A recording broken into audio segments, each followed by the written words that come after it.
Magandang araw sa inyo. Ako po si Dr. Miguel Santos, isang doktor na ang aking focus at dedikasyon ay ang pangangalaga sa kalusugan ng ating mga nakatatanda. Sa aking maraming taon ng pagseserbisyo, marami na akong nakasalamuhang mga senior na katulad ninyo na may mga daladalang alalahanin tungkol sa kanilang kalusugan. Kayo ba ay gumigising tuwing umaga na may pakiramdam na tila mabigat ang inyong tiyan, na parang may kung anong bagay na hindi maalis sa loob? Marahil ay napapansin ninyo na sumisikip ang inyong mga damit kahit pa hindi naman nagbabago ang inyong kinakain. Baka naman nagawa na ninyo ang lahat ng sinasabi nila, binawasan ang asukal, nililiitan ang bawat kain, pero ang matigas na tiyan na iyan ay ayaw pa ring mawala.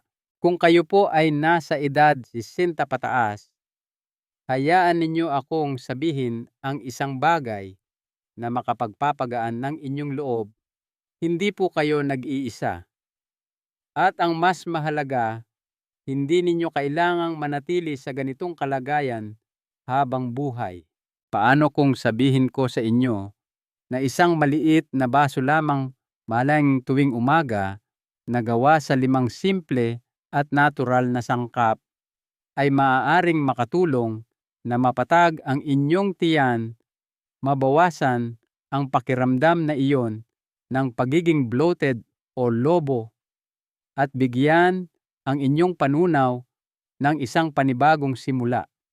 Wala pong tableta, walang mamahaling pulbos, walang komplikadong mga recipe.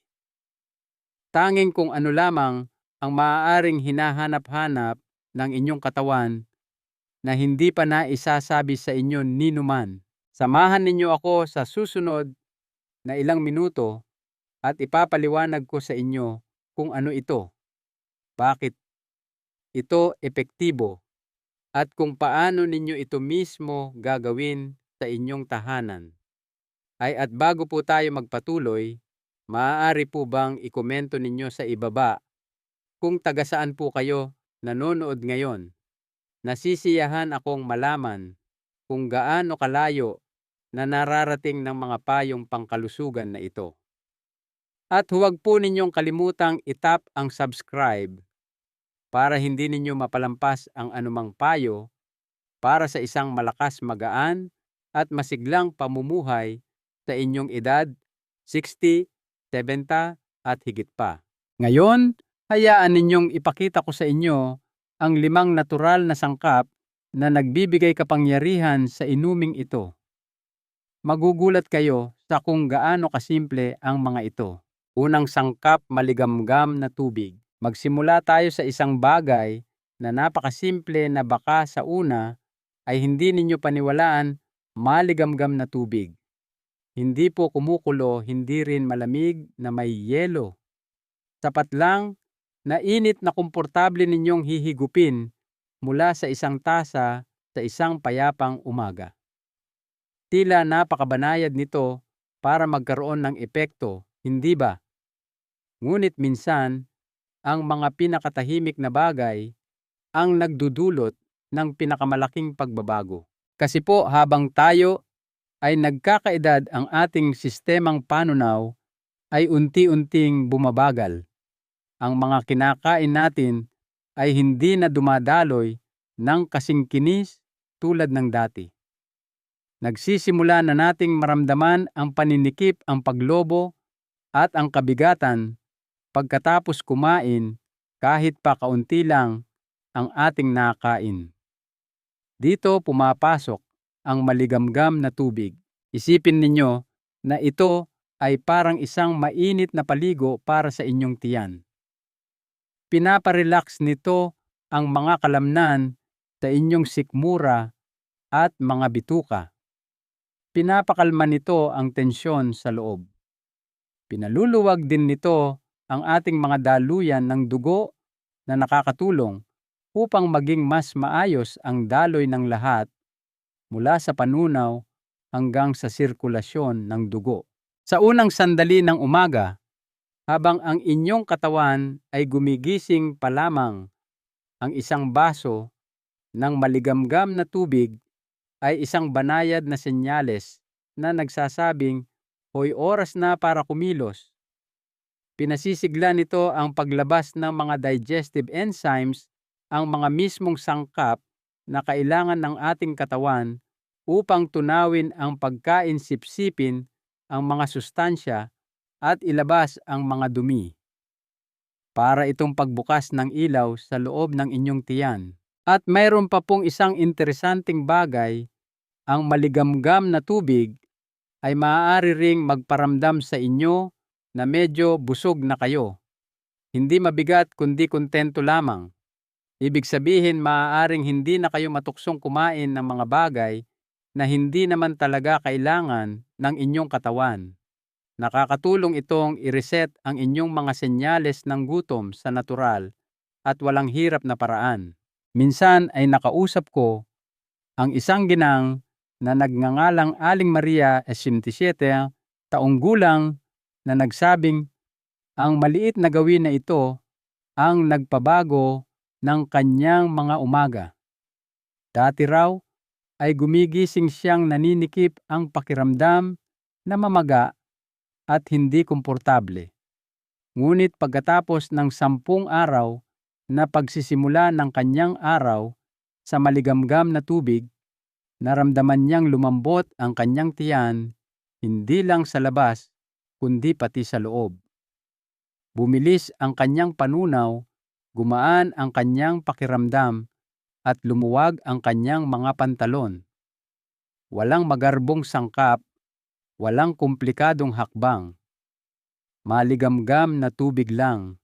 Ngayon, isipin ninyo kung sasamahan natin ang maligamgam at nakakakalmang base na ito ng isang bagay na gigising sa inyong metabolismo at tutulong sa inyong katawan na tunawin ang matigas na taba.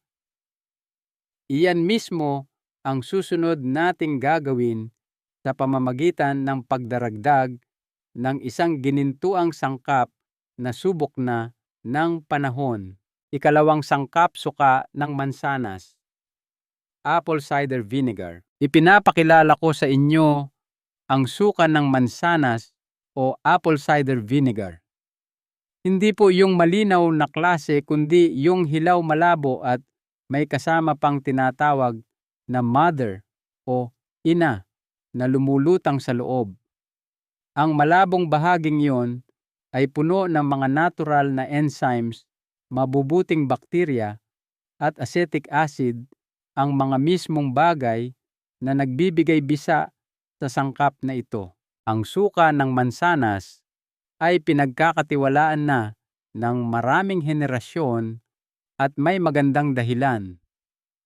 Nakikipagtulungan ito sa inyong katawan upang tulungan itong magsunog ng taba, balansehin ang asukal sa dugo, at linisin ang mga hindi nito kailangan. At ang pinakamagandang bahagi, hindi ito marahas. Dahan-dahan nitong ginigising ang inyong sistema, pinasisigla ang inyong metabolismo sa pinakanatural na paraan. Narito kung paano ito nakakatulong sa inyong tiyan kapag ininom ninyo ito bago kumain, lalo na sa umaga. Pinababagal nito ang bilis ng pagpasok ng asukal sa inyong daluyan ng dugo. Ibig sabihin, ang inyong mga antas ng insulin ay nananatiling matatag. Hindi biglang bumabagsak ang inyong enerhiya at mas maliit ang posibilidad na maimbak ang asukal na iyon bilang taba, lalo na sa paligid ng inyong baywang. At kung ang inyong katawan ay matagal nang nag-iipon ng matigas na taba, ang maliit na sangkap na ito ay makakatulong na buksan ito. Naaalala ko ang isang Ginoo na nakausap ko, si Mang Haroldo 72 taong gulang. Ikinuwento niya sa akin na ilang taon na siyang nahihirapan sa kanyang lumalaking tiyan gaano man kaunti ang kanyang kainin. Ngunit pagkatapos lamang ng 10 araw na pagdaragdag ng suka ng mansanas sa kanyang inumin sa umaga, naramdaman niyang gumaan siya hindi lang sa katawan, kundi pati na rin sa kanyang espiritu. Naging mas regular ang kanyang panunaw, huminahon ang kanyang mga cravings o paghahangad sa pagkain at lumuwag ng 1 butas ang kanyang sinturon. Hinihikayat din ng suka ng mansanas ang sikmura na gumawa ng mas maraming asido ngunit sa mabuting paraan.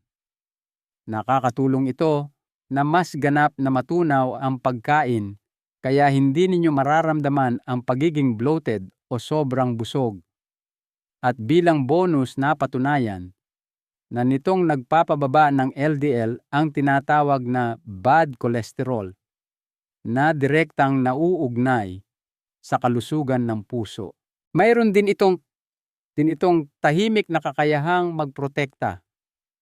Ang suka ng mansanas ay may natural na antimicrobial properties na tumutulong sa inyong katawan na labanan ang masasamang bakterya at panatilihing balanse at malakas ang kapaligiran ng inyong bituka.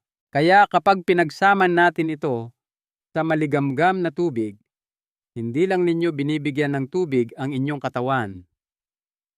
Sinisimulan ninyo ang pagsusunog ng taba, pagpapabuti ng panunaw at pangkalahatang balanse. Susunod, bibigyan natin ng liwanag ang timplang ito gamit ang isang bagay na simple maasim at puno ng sikat ng araw. Ikatlong sangkap, katas ng lemon. Ang katas ng lemon simple ngunit puno ng bisa.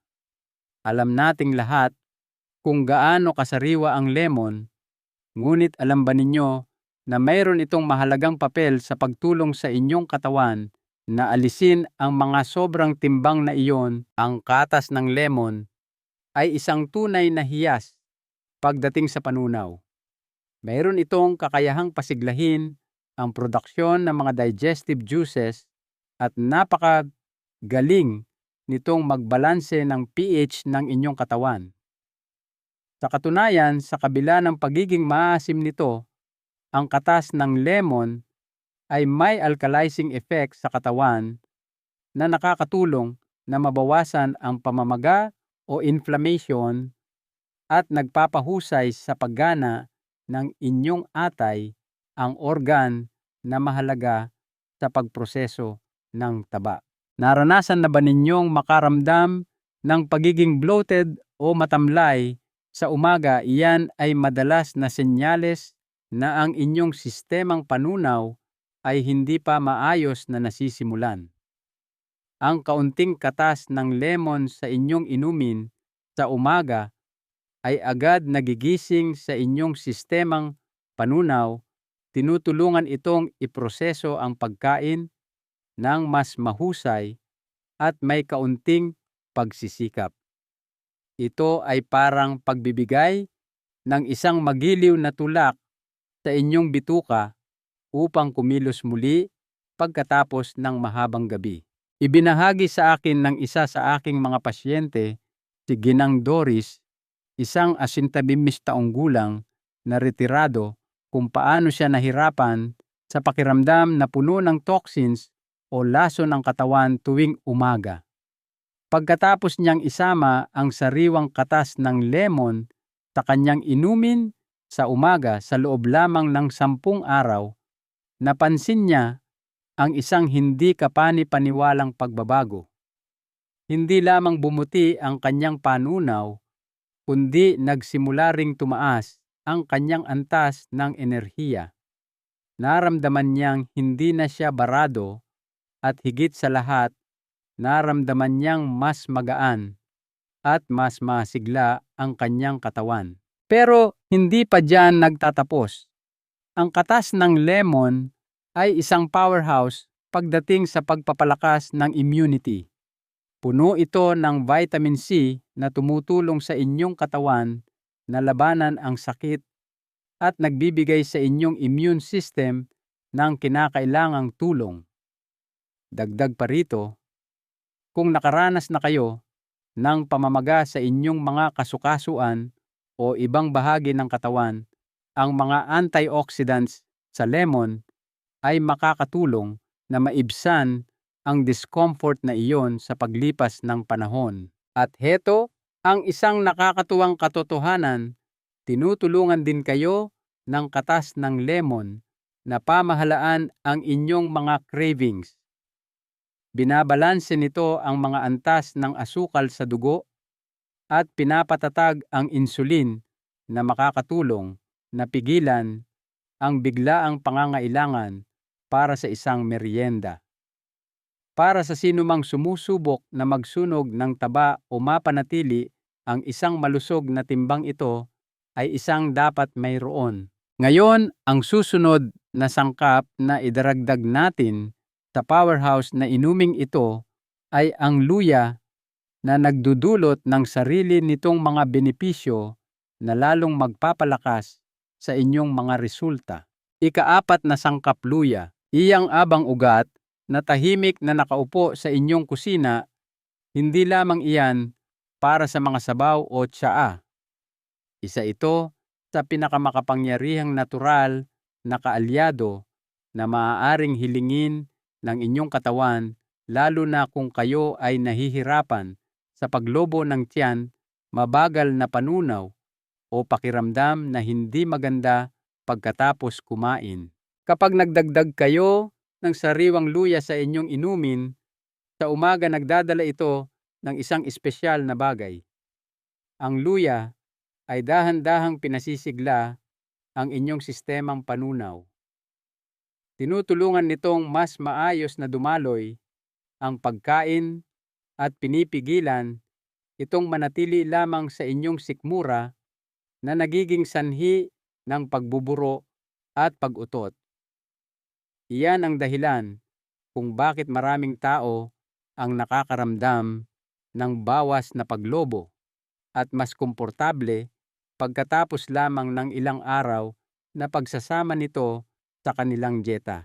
At kung sakaling makaramdam kayo ng kaunting pagduduwal o hindi mapakaling tiyan, ang luya ay isa sa mga pinakamahusay na natural na lunas para diyan.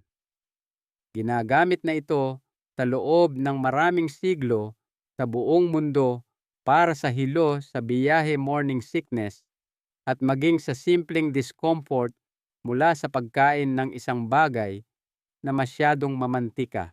Ngunit ang talagang nagpapaging espesyal sa luya ay hindi lamang kung paano nito pinapakalma ang sikmura.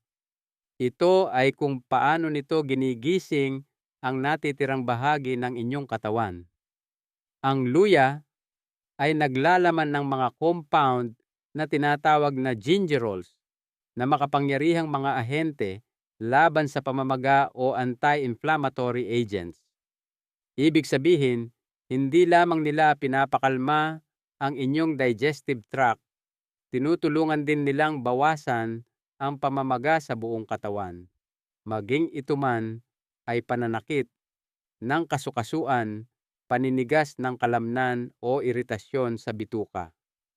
Ang luya ay tahimik na kumikilos upang pakalmahin ang mga bagay mula sa loob. Minsan ay may narinig akong kwento mula sa isang kaibig-ibig na ginang na si Lola Bernice, 70 taong gulang na nabubuhay na may talamak na paglobo sa loob ng maraming taon. Sabi niya dahil dito ay iniiwasan na niya ang mga sosyal na pagtitipon dahil hindi niya alam kung paano magre-react ang kanyang tiyan. Ngunit nang magsimula siyang magdagdag ng ilang hiwa ng luya sa kanyang inumin sa umaga tulad ng ginagawa natin dito, napansin niya ang isang kamangha-manghang bagay. Gumaan ang presyon sa kanyang tiyan, lumuwag ang kanyang pantalon at sinabi niya nang may tawa, "Hindi na ako takot sa mga dinner party ngayon." Ang luya ay mayroon ding bahagyang epekto ng pag-init na tumutulong na suportahan ang malusog na sirkulasyon at nagbibigay sa inyong metabolismo ng isang banayad na tulong. Walang sukdulan, isang maliit na kislap lamang upang tulungan ang inyong katawan na magsunog ng enerhiya ng mas mahusay. Ito ay parang pagsisindi ng isang maliit na apoy sa inyong tiyan upang mapanatiling gumagalaw ang mga bagay. At kapag pinagsama ninyo ang luya sa lemon suka ng mansanas at maligamgam na tubig, ito ay nagiging isang magandang sayaw ng paggaling. Ngunit hindi pa tayo tapos. Mayroon pang isang sangkap at maaaring magulat kayo dito. Ito ay matamis, nagbibigay ng kapanatagan at tahimik na tumutulong na labanan ang taba sa tiyan mula sa loob. Ikalimang sangkap, vanilla cinnamon. Ngayon, idaragdag na natin ang huling dampi, ang isang sangkap na bumabalot sa lahat ng may init at balanse, kanela o cinnamon. Hindi lamang yung klase na ibinubudbud sa tinapay o inihahalo sa oatmeal, kundi tunay na giniling na kanela na idinagdag ng may intensyon. Ito ay hindi lamang tungkol sa lasa. Ito ay tungkol sa paggana. Ang kanela ay may tahimik na kapangyarihan. Kapag pumasok ito sa inyong sistema, agad itong nagsisimulang tulungan ang inyong katawan na pangasiwaan ang asukal ng mas matalino. At iyan ay mahalaga lalo na habang tayo ay tumatanda. Ang ating mga selula ay nagiging hindi na gaanong sensitibo sa insulin na nangangahulugang ang asukal mula sa ating pagkain ay mas matagal na lumulutang sa daluyan ng dugo. Sa paglipas ng panahon, ang asukal na iyon ay nagiging taba, lalo na yung uri na namumuo sa paligid ng inyong tiyan. Ngunit makakatulong ang kanela na baligtarin iyon. Pinapataas nito ang inyong insulin sensitivity na nangangahulugang mas mahusay na mapoproseso ng inyong katawan ang asukal. Gamitin ito para sa enerhiya at mas kaunti ang maiimbak bilang taba. At hindi ito tumitigil doon. Ang kanela ay gumaganap din ng isang magandang papel sa pagpapakalma ng sistemang panunaw, lalo na kapag ang paglobo o pagbuburo ay sanhi ng mga di-balanseng bakterya sa bituka. Naalala ko ang isang Ginoo, si Tatay Tomas, edad 74, na nagsabi sa akin na akala niya noon ang kanela ay para lang sa mga biskwit. Ngunit matapos irekomenda ng isang kaibigan na subukan niya ito sa kanyang inumin sa umaga, binigyan niya ito ng pagkakataon. 10 araw ang lumipas, sinabi niya sa akin na ang kanyang pagnanasa sa matatamis ay biglang nabawasan. Ito ang pinakakakaibang bagay, sabi niya. Mas kontento na ako. Hindi ko na hinahanap ang sarili ko na naghahalongkat sa pantry pagsapit ng alas 9 ng gabi. Iyan ang kanila na kumikilos, nagre-regulate ng gana, nagpapakinis ng panunaw, at tumutulong sa inyong manatiling balanse. At mayroon itong isang bagay na nakakapanatag. Hindi ba ang amoy, ang init ang paraan kung paano ito nagdudulot ng pakiramdam ng kapanatagan sa inyong gawain sa umaga? Ang kapanatagan na iyon ay sumusuporta rin sa inyong emosyonal na kalusugan. Kapag tayo ay nakakaramdam na alaga at matatag ang ating mga katawan, ay tumutugon ng may kahinahunan. Iyon lamang ay makakatulong na mabawasan ang pagkain na sanhi ng stress at mapabuti ang pangkalahatang kagalingan. Paano ito gawin? Ngayong alam na ninyo kung ano ang ginagawa ng bawat sangkap, pagsama-samahin natin sila sa isang maganda at nakapagpapagaling na baso. At huwag mag-alala, hindi ito aabutin ng higit sa ilang minuto bawat umaga. Sa katunayan, maraming tao ang nagsasabi sa akin na ang maliit na ritual na ito ay nagiging paborito nilang bahagi ng araw. Magsimula sa isang tasa o dalawa, mga 240-480 ml ng komportableng maligamgam na tubig. Hindi masyadong mainit, ayaw nating mapaso ang inyong bibig. Sapat lang na init para maramdaman ang pagiging kalmado habang dumadaloy ito pababa. Isipin ito bilang isang banayad na panggising para sa inyong tiyan. Susunod, pigain ang humigit kumulang 2 hanggang 3 kutsara ng sariwang katas ng lemon.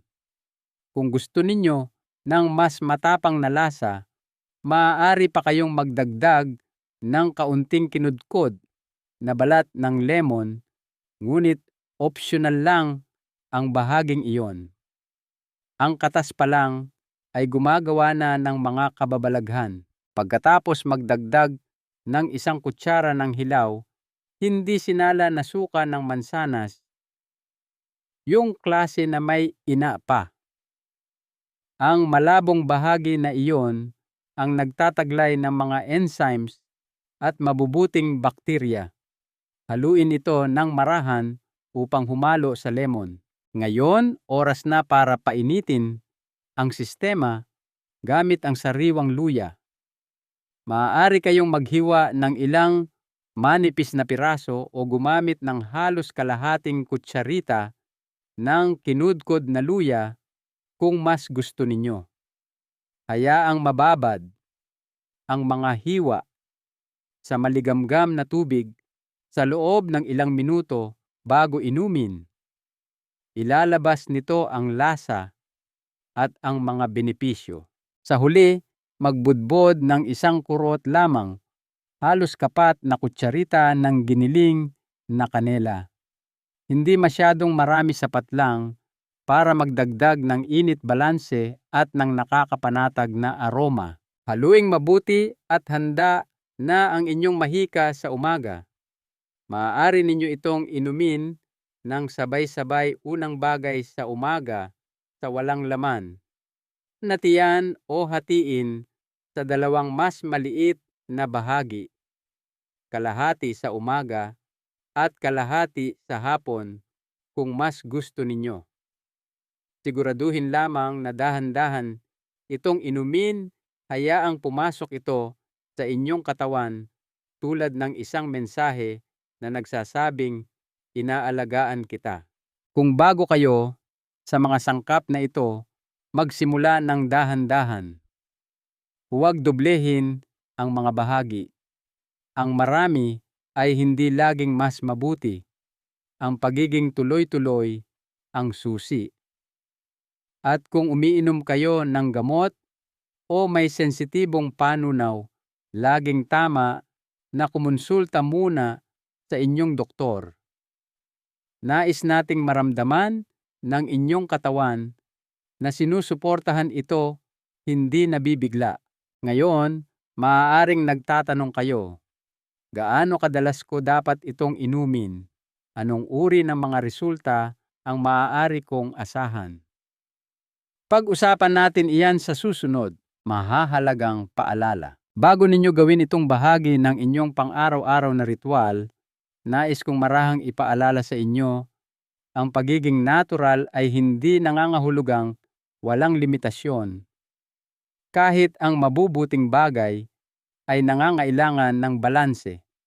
At ang inuming ito sa umaga, gaano man ito nakakatulong, ay pinakamahusay na gumagana kapag ginamit ng may pag-iingat at kamalayan. Una, pag-usapan natin ang lemon. Bagamat ito ay lubos na nakalilinis, ang sobrang daming lemon sa loob ng mahabang panahon ay maaaring makaapekto sa enamel ng inyong mga ngipin. Iyon ang protektibong panlabas na layer. Kaya kung regular ninyo itong iniinom, magandang ideya na magmumog ng purong tubig pagkatapos, o mas mabuti pa, gumamit ng straw o straw. Sa ganoong paraan, nilalaktawan ng lemon ang karamihan sa inyong mga ngipin habang iniinom. Sunod ay ang suka ng mansanas. Makapangyarihan, oo, ngunit matapang din. Kung gagamit kayo ng higit sa inirerekomenda o iinumin ito ng direkta ng hindi tinutunaw, maaari itong magdulot ng pakiramdam ng pagkapaso sa inyong lalamunan o makasama sa lining ng inyong sikmura sa paglipas ng panahon. Iyon ang dahilan kung bakit napakahalaga na ihalo ito sa maligamgam na tubig. Tinutulungan nito ang inyong katawan na sipsipin ito ng dahan-dahan at ligtas. Isa pang dapat tandaan ay ang ritmo ng paggamit. Ang inuming ito ay hindi nilalayong inumin araw-araw magpakailanman. Inirerekomenda na inumin ninyo ito araw-araw sa loob ng 10 araw, pagkatapos ay magpahinga ng 3 araw. Bigyan ang inyong katawan ng espasyo para mag-reset. Ang pahingang iyon ay bahagi ng proseso ng paggaling. Kung mayroon na kayong sensitibong tiyan ulcer o umiinom ng gamot na nakakaapekto sa panunaw, makipag-usap muna sa inyong doktor. Ito ay hindi tungkol sa pagpilit sa kabila ng discomfort. Ito ay tungkol sa pagbibigay sa inyong katawan ng magiliw at mapagmahal na suporta. Karamihan sa mga tao ay natutuklasan na sa pamamagitan ng pakikinig sa kanilang katawan at pananatiling tuloy-tuloy, nararamdaman nila ang mga resulta sa loob ng unang linggo. Ngunit tandaan, hindi ito isang mabilisang solusyon. Ito ay isang pagbabago, isang simple at matatag na hakbang tungo sa pakiramdam na mas magaan, mas malinaw, at mas balanse. Ngayon, tingnan natin kung ano talaga ang nagsisimulang magbago sa inyong katawan pagkatapos ng unang 10 araw. Maaaring magulat kayo kung gaano kabilis ito nagdudulot ng epekto. Mga resulta pagkatapos ng 10 araw, ano ba talaga ang nangyayari pagkatapos ninyong inumin ang maliit na basong ito sa loob ng 10 araw na sunod-sunod? Kung matagal na ninyong daladala ang mabigat at bloated na pakiramdam na iyon, isa sa mga unang bagay na mapapansin ninyo ay itong magandang pakiramdam ng kagaanan. Hindi yung uri na nagmumula sa pagpapalipas ng gutom o pagpilit sa katawan, kundi yung uri na nangyayari kapag ang mga bagay-bagay ay sa wakas ay gumagalaw na sa paraang nararapat. Ang inyong tiyan ay mararamdamang mas kalmado. Ang paninikip ay nababawasan. Maaari pa kayong gumising na mas patag ang pakiramdam, na parang hindi na gaanong nag-iipon ng kung ano-ano ang inyong katawan. Maraming tao ang nagsasabi na nakakaranas sila ng isang banayad, ngunit kapansin-pansing pagbaba sa kanilang mga cravings, lalo na para sa matatamis o maaalat na merienda. Iyon ay dahil ang mga sangkap tulad ng suka ng mansanas at kanela ay tumutulong na muling balansehin ang mga antas ng asukal sa dugo. Kaya ang inyong enerhiya ay nananatiling mas matatag sa buong araw. Hindi na kayo naghahabol ng merienda pagsapit ng 10:00 ng umaga o bumabagsak sa pantry pagkatapos ng hapunan. Mas matatag lang ang pakiramdam ninyo. Ang inyong panunaw ay bumibilis din. mas kaunting utot, mas kaunting discomfort, mas regular na pagpunta sa banyo nang hindi nangangailangan ng mga tableta o tsaa. At kapag maayos ang daloy ng panunaw, lahat ay bumubuti ang inyong tulog, ang inyong enerhiya, maging ang inyong kalooban.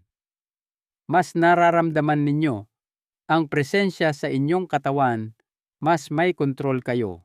Marami na akong narinig mula sa mga kababayan natin na nagsabing nabigla sila sa kung paano nagbago ang kanilang baywang mula lamang sa simpleng inuming ito.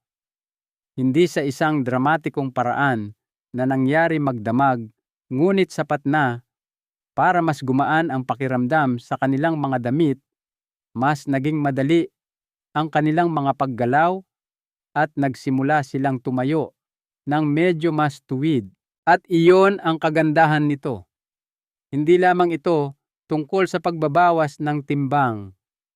Ito ay tungkol sa pag-aalis ng pabigat ng kabagalan na hindi mo man lang namamalayan na iyong dinadala.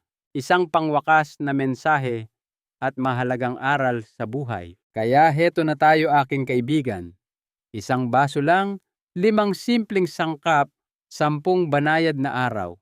Iyon lang ang kailangan upang simulan ang isang pagbabago, hindi lamang sa inyong tiyan, kundi sa kung paano ninyo nararamdaman paggising, kung paano kayo kumikilos sa buong araw, at kung paano ninyo tinitingnan ang inyong sarili sa salamin.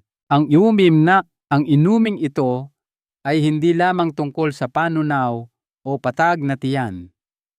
Ito ay tungkol sa pagbibigay dangal sa inyong katawan sa paraang nararamdaman ninyong totoo. Ito ay tungkol sa pagpili na magpakita para sa inyong sarili tuwing umaga na may dalang isang bagay na mainit, isang bagay na nakapagpapagaling, isang bagay na ginawa ng may pagmamahal. At bilang inyong doktor na nagmamalasakit, narito ang isang mahalagang aral na nais kong iwan sa inyo. Ang tunay na kalusugan, lalo na sa ating ginintuang mga taon, ay hindi isang malaking minsanang kaganapan. Ito ay ang kabuuan ng maliliit, pare-pareho, at mapagmahal na mga kilos na ginagawa natin para sa ating sarili araw-araw. Ang katawan na nagsilbi sa inyo sa loob ng 6, 7 o 8 dekada ay karapat-dapat sa paggalang at pangangalaga. Ang paghahanda ng simpleng inuming ito ay hindi lamang isang gawain. Ito ay isang ritual ng pasasalamat sa katawang iyon. Nais kong subukan ninyo ito. Hindi dahil ito ay uso, kundi dahil ito ay subok na at walang kupas. Subukan ninyo ito sa loob ng 10 araw. Tingnan ninyo kung ano ang inyong mararamdaman. Pagkatapos, bumalik kayo rito at ibahagi ang inyong karanasan sa comment section sa ibaba. Ang inyong mga pagbabago, ang inyong mga sorpresa, kahit na ang maliliit na tagumpay na kayo lang ang makakapansin. Ang inyong kwento ay maaaring maging inspirasyon para sa iba. At kung ang mensaheng ito ay tumimo sa inyong puso, kung may kilala kayong nahihirapan sa kanilang tiyan, sa kanilang enerhiya o sa pakiramdam na hindi maganda, mangyaring ipadala ang artikulo o video na ito sa kanila. Ang isang maliit na kilos na tulad niyan ay maaaring magbago rin ng kanilang landas. At huwag kalimutang mag-subscribe sa channel na ito upang hindi ninyo mapalampas ang mga banayad na paalala na nararapat para sa inyong katawan at kaluluwa. Narito tayo upang lumakas ng sama-sama isang umaga sa bawat pagkakataon. Kaya ninyo ito at ang inyong katawan handa na ito.